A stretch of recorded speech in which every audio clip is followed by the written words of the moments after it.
50-30-20 rule versus 65-15-20 rule. How do you budget when you are earning 40,000 shillings per month?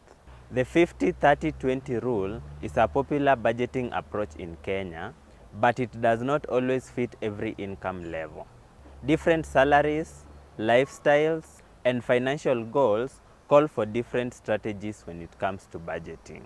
In this video, we break down two budgeting formulas, that is the 65-15-20 rule and the 15-30-20 rule, and how they apply to you if you earn 40,000 shillings per month net salary or more. Under the 50-30-20 approach, 50% of your income goes to essentials like rent, mortgage, and transport. Another 30% goes to discretionary spending. These are things like school fees, dining out, shopping, and entertainment, among others, while the remaining 20% goes into savings. For the 65-15-20 formula, 65% goes into essential expenses, 15% goes to discretionary spending, and 20% goes into savings or debt repayments. If you earn between 40,000 and 80,000 shillings per month, your main financial pressure at this stage is covering essential needs. These include rent, food, transport, and family support.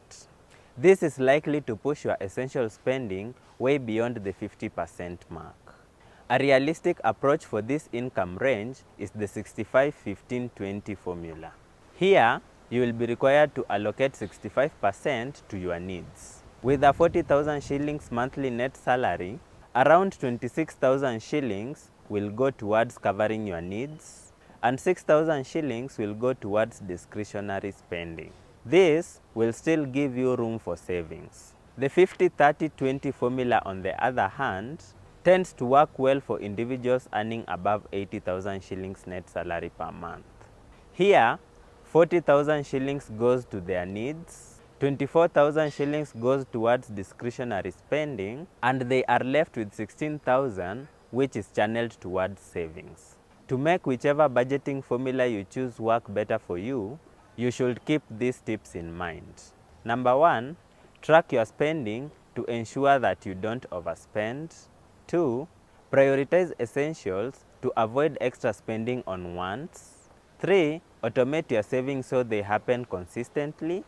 4, review and adjust your budget when your income changes. And lastly, plan ahead for irregular expenses such as school fees or maintenance. For more budgeting tips like this, we have a partnership with 𝐊𝐬𝐡. 𝐊𝐬𝐡 is a free AI assistant on WhatsApp that can help you stay in your budget, stay up to date with financial news, schedule meetings, and even generate images. You can also use 𝐊𝐬𝐡 to apply for a loan from Numida.